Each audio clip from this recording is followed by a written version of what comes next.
les amis, on se retrouve pour une nouvelle vidéo où je vais vous parler de quelque chose que j'ai vu sur internet, en traînant sur internet. Là récemment, The Guardian a diffusé une information concernant une opération qui se déroulerait si la reine d'Angleterre mourait. Donc vous connaissez ma passion pour ce pays et tout ce qui s'y rapporte. Je vous ai fait plusieurs vlogs, je vous fais plusieurs vidéos un peu astuces pour visiter cette ville. Et donc voilà, je voulais vous en parler parce que je trouvais ça intéressant. Voilà, c'est vrai que c'était une question que je ne me posais pas. Parce que, voilà, mais apparemment un plan a été mis en place. Donc c'est un plan qui date, qui a été mis en place dans les années 60, qui est renouvelé chaque année. Chaque année ils refont des, comment on peut appeler ça, des entraînements au cas où la reine Elisabeth II mourrait. Et donc voilà, je voulais vous en parler. J'ai un peu répertorié tout ça sur mon ordinateur. Et puis voilà, allons-y.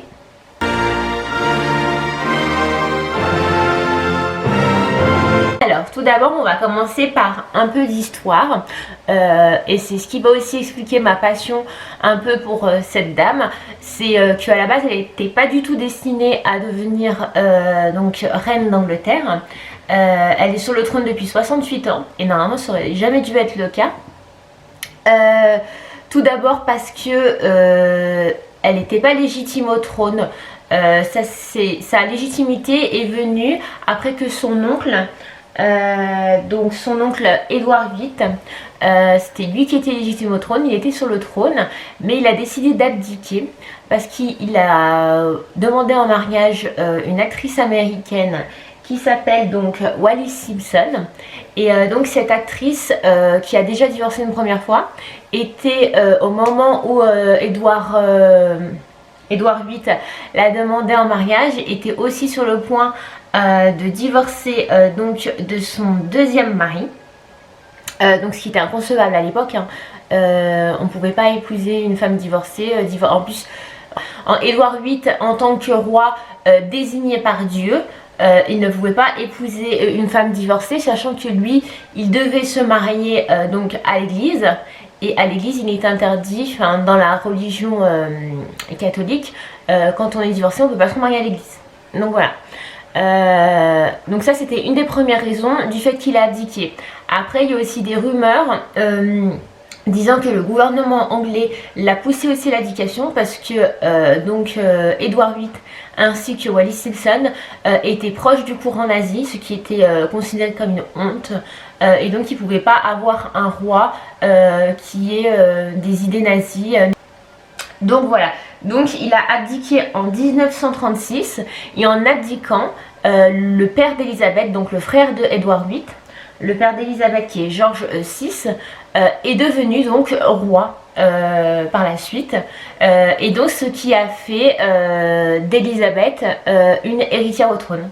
Voilà, et c'est comme ça qu'elle est devenue reine à l'âge de 25 ans, alors que quand elle est née, elle n'était pas du tout destinée à devenir reine.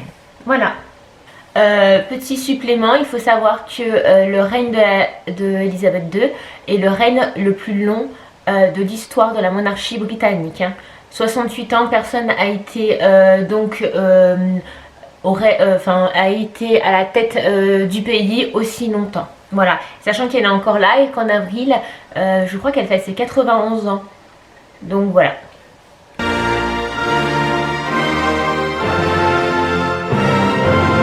Alors maintenant passons au vif du sujet.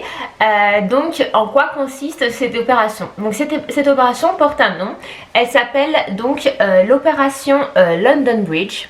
Voilà, donc il va y avoir différentes étapes lors de cette opération qui sont millimétrées mais à la minute près, et tout est tout est protocolé, je sais pas si ça se dit, mais voilà, vous avez compris ce que je voulais dire. Donc voilà, donc lorsque le malheur arrivera, donc lorsque la reine d'Angleterre Elisabeth II décédera, la première personne qui sera donc au courant de cette information sera le Premier ministre, et elle sera présente avec le nom de code, avec la phrase code The London Bridge is down. Ça veut dire que le London Bridge, vous savez, c'est un grand emblème de Londres. Je vous en avais déjà parlé, je crois, peut-être dans ma vidéo précédente. Non, c'est pas ma vidéo précédente, mais je vous en avais parlé quand je vous ai parlé des lieux à visiter à Londres. Et j'en ai parlé aussi dans mes vlogs, hein, bien évidemment. C'est le grand pont de Londres qui est un grand symbole donc, de cette ville. Et donc, the London Bridge is down, ça veut dire le pont de Londres est tombé. Voilà. Après que le Premier ministre soit informé, ce sera le ministre des Affaires étrangères qui sera informé et qui lui-même en informera toutes les nations donc proches de l'Empire britannique, toutes les nations du Commonwealth et tous les pays qui découlent de la couronne comme par exemple le Canada, la Nouvelle-Zélande, etc. Donc voilà. Après officiellement pour en informer le peuple, on va dire, un message sur fond noir sera affiché aux portes du palais donc de Westminster ainsi que sur le site officiel du palais. On informera par la suite la presse internationale par le biais de la Press Association, pardon, j'ai du mal à le dire, ce qui permettra par conséquent que la presse du monde entier soit au courant mais en même temps, qu'il n'y ait pas de différence entre les différents flux de communication. Donc tout cela représentera un deuil de 12 jours pour l'Empire britannique. Même à la télé, les présentateurs seront habillés en noir, costume noir, cravate noire. À la radio, il n'y aura que des musiques calmes. 4 jours après le décès de la reine, donc le corps de la reine sera exposé 23 heures par jour. Donc pendant 4 jours au palais de Westminster et les funérailles auront lieu 9 jours après son décès et donc bien sûr à l'abbaye de Westminster. Ce jour-là, tous les magasins seront fermés, il n'y aura aucune activité donc dans l'Empire britannique. Les cloches du Big Ben sonneront à 9 h, donc au moment des funérailles. Et à 11 h précises, le cercueil de la reine sortira donc des portes de l'abbaye de Westminster et tout le pays sera entièrement arrêté, même aucune voiture ne devra rouler. Après il y a différents plans parce que la reine, bien sûr là c'est le plan si la reine meurt à Londres, enfin en Angleterre, mais par contre si elle meurt dans un autre pays, parce qu'il faut savoir qu'elle est toujours active, hein, elle est toujours souveraine active et dirigeante donc du pays. Donc si la reine décède en Écosse, donc l'Écosse elle a une propriété là-bas où elle y passe tous les ans 3 mois par an. Si elle décède là-bas, il y a des rituels traditionnels écossais qui auront lieu au pays, enfin, dans la région écossaise. Voilà. Mais si son décès a lieu à l'étranger, si elle est en voyage protocolaire, etc., un avion qui s'appelle the Royal Flight, donc l'avion royal, qui décollera immédiatement avec son cercueil pour la ramener au pays. Voilà, donc c'est très très précis. Il faut savoir que ce protocole, comme je l'ai dit, il existe depuis les années 60, mais qu'il est renouvelé chaque année, enfin il s'entraîne chaque année, ce qui est assez, apparemment selon certaines rumeurs, ça fait beaucoup rire la reine, de voir qu'on prévoit chaque année son décès. Donc voilà, c'est très précis, très protocolaire, et puis voilà.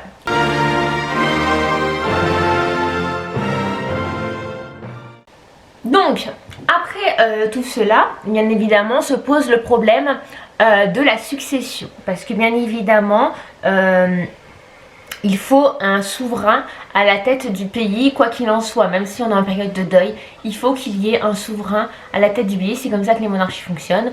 Un meurt, un autre prend sa place. Donc,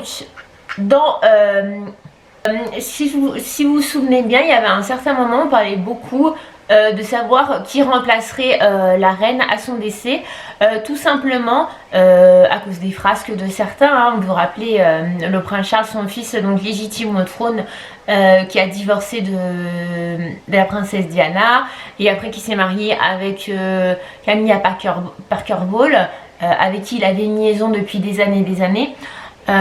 Donc voilà, mais normalement c'est bien lui qui sera le successeur de la reine Elisabeth II. C'est ce qui est le plus logique parce que c'est son descendant direct. Et dans les monarchies, c'est le descendant direct qui vient à succéder donc au défunt monarque.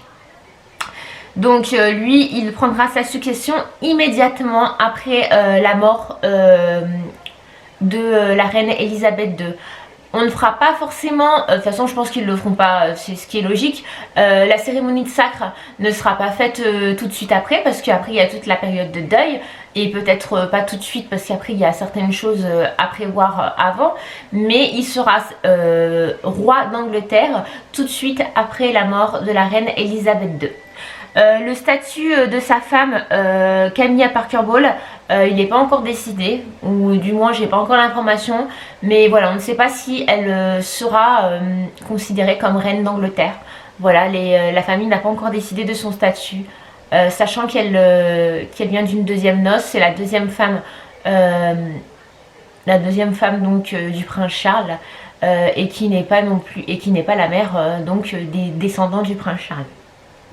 Donc il faut savoir que le prince Charles, quand la reine mourra, il montera sur le trône, mais il sera le plus vieux souverain à monter sur un trône, sur le trône du Royaume-Uni. Il faut savoir qu'il a attendu très longtemps hein, parce que la reine Elisabeth II est assez coriace, elle ne va pas le lâcher si peu.